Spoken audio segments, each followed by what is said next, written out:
left off in the last video talking about needed to be updated and saved in order for us to see the live preview. So I just want to reiterate that one more time so you're perfectly clear on the difference between an address looking like this, where it starts with file on your computer, versus one where out of brackets, if we were to click on this live preview, it opens something that will start with this 127.0.0.1.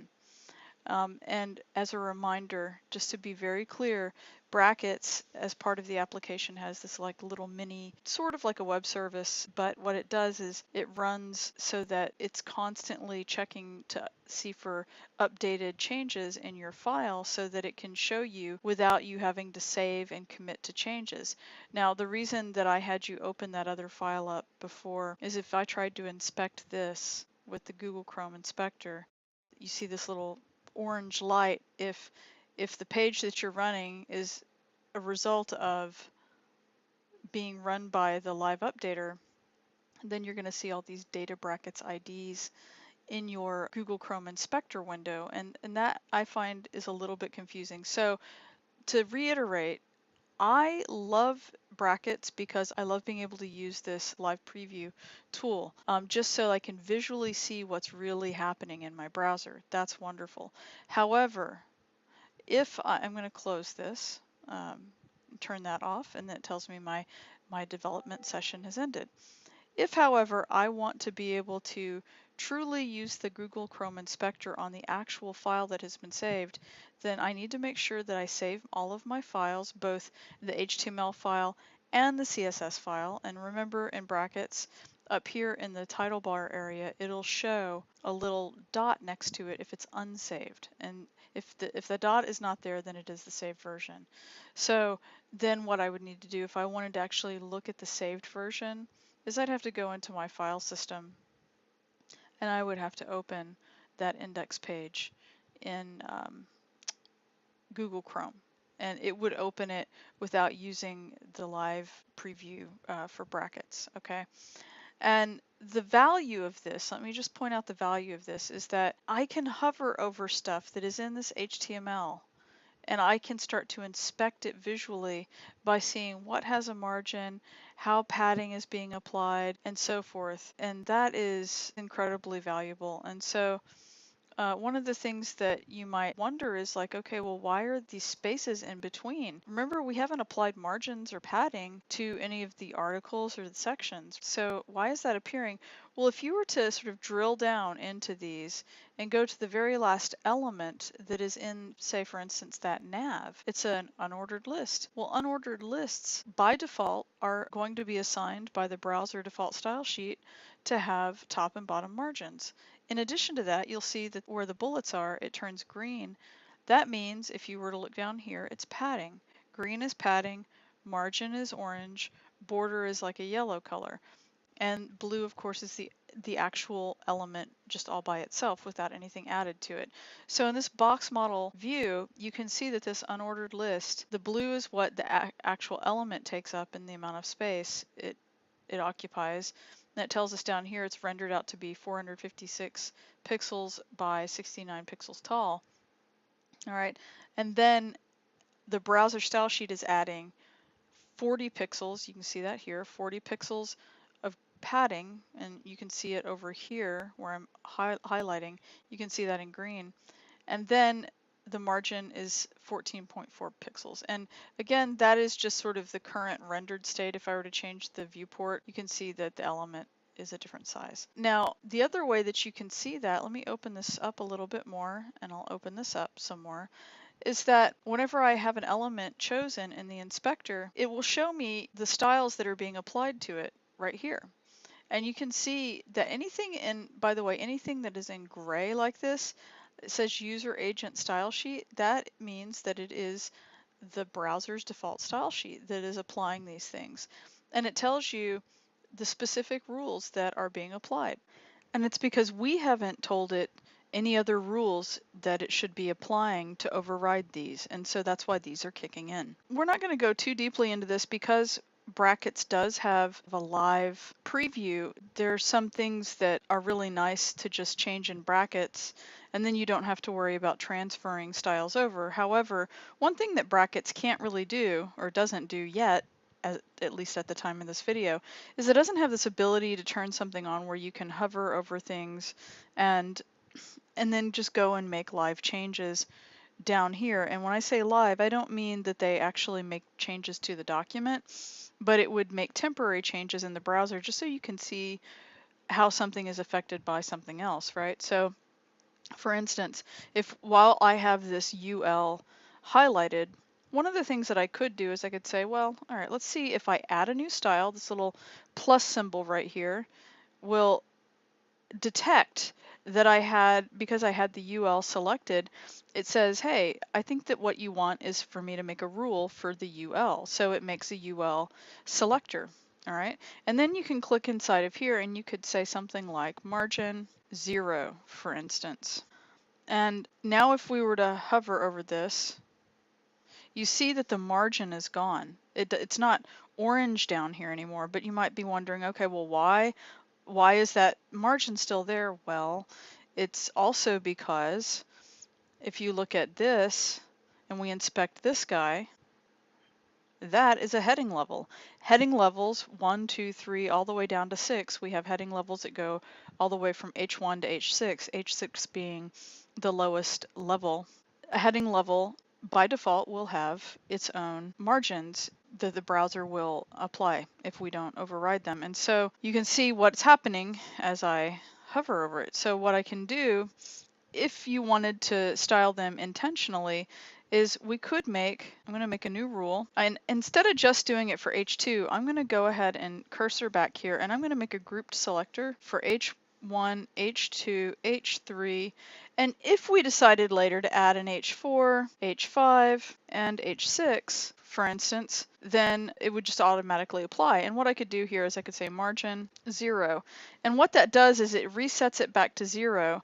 And if we wanted to add that at the very top of our style sheet, then what we could do is intentionally choose what the margins would be on everything later. And if you wanted to go even further, the other thing that you could do is, I mean, I can just go ahead and tell you right now that almost every block level element that is semantic, for instance, like a UL, paragraph, ordered list, those kinds of things, they are going to have inherent top and bottom margins. And so if you wanted, you could also add to this set of selectors, you could also add UL, you could add OL, you could add DL, for instance, and paragraph, P is for paragraph. Also, we had something else in here called a block quote right here. And you can see for sure that it's adding some sort of margin and padding.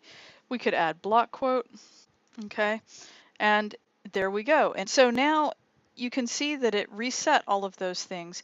Now there is a way for you to reset even more stuff than that, but these are the things that you're going to be using the most. And instead of me showing you how to go and use a reset file, I'm just going to show you this for this assignment, and in the future I'll show you something else that you can do that's a little bit more comprehensive. But for right now, we could try something like this. And then if you wanted to add another thing, like you could also tell it that you wanted padding. You see it wants to autocomplete for you. I'm just going to add padding as shorthand. It means that if I add padding and I say 0, that means it's going to be 0 all the way around. So it'll be for the top, right, bottom, and left. And that's the way in CSS anything like margin and padding goes. Like if those two have shorthand properties, then you have 4 positions. You would have 0 for the top, 0 for the right, 0 for the bottom, and 0 for the left. But a shorter hand way of writing that would be if they're all the same, you can just write 0 and it applies it to all 4 positions. That's also true of margin as well. The other thing too is like if you wanted margin to have 0 on top and bottom, but you didn't want to monkey with the left and right, you could say auto. Now, if you wanted to keep something like this, you might go, okay, well, it's in this inspector and you told me that the inspector is only temporary. Yeah, that's correct. Okay, what I could do is I could either copy my rule like this, right? This is not necessarily the best way to do it, but I could copy this rule into my clipboard. But a better way of doing it would be, see where it says inspector style sheet? if I click on that, it takes me to this style sheet that it started to create. Here, let's get rid of that too. It started to create this inspector style sheet. And what the inspector style sheet is, if you look just over here to the left, whenever I clicked on that, it popped me over to this tab called sources. We were in elements, okay, and it popped me over to the tab called sources, and it took me straight to the style sheet that we started generating. And if you look over here on the left and you were to look up underneath where it says file, you can see that we have the styles. All right, this is my real style sheet that it's loading, the one that's saved, right? And if I were to directly make a temporary change to this, then let's see what happens, right? See how it puts an asterisk next to it? That means that it's an unsaved version. And now it means that I might have made changes that I should be sure to find if I care about the changes that I made to it and I want to copy them and paste them into my real style sheet, okay? But the inspector style sheet, you see you can toggle between your different style sheets up here, okay? The inspector style sheet only exists right now temporarily up in the cloud. See where it says inspector? If I drill down, you see that's my inspector style sheet. It's something that it's temporarily generating. If I were to hit the refresh key, this goes away, okay? That's something I think that is quite useful to know. Okay, so if I wanted to select this, I could copy this and I could go back into my real style sheet, and I told you it needed to go up towards the top somewhere. I could go into my real style sheet and I could put it at the very, very top up above the body. And in fact, if I wanted, see where it says margin 0? I could just take that out for body, and I can just add body right here to this rule, and I'll add it at the beginning. Actually, I'm going to just leave margin at completely 0 for everything, and so it sets all of the margins to 0, and that would include the body, so that the body's left and right margin would also be 0. And that'll be a reset for us. And I'm going to put a little comment up here that says reset rule, and then I can highlight that, right, and I can comment it out. All right, and then I'll write general body rule. Okay, and that general body rule will follow. But this will be my little mini reset rule, and there might be some things that we decide we want to add later to it. But for right now, this is the real big one that kind of gets in the way for most people for these particular elements. So I'm going to save that, because you see right now it's unsaved with the dot. If I save this, I did a key command of Command S, or on Windows it'd be Control S for save. And now if I go back over to that page, and remember, because it says file up here, this is the actual file. I have to actually refresh it to see the changes, and you see that it took the changes. I no longer have any kind of inspector style sheet because it got rid of it upon refresh.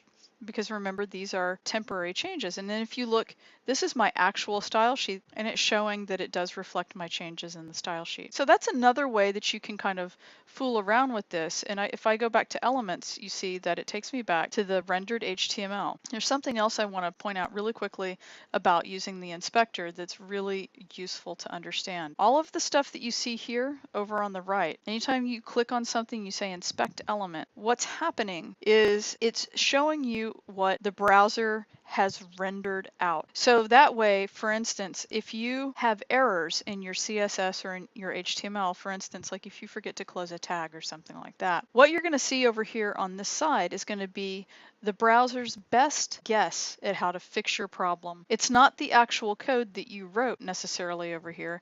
It's going to be doing the best it can to try to resolve your problem. If you want to see the code that is literally in the actual file, then you would have to go up here to View, Developer, View Source.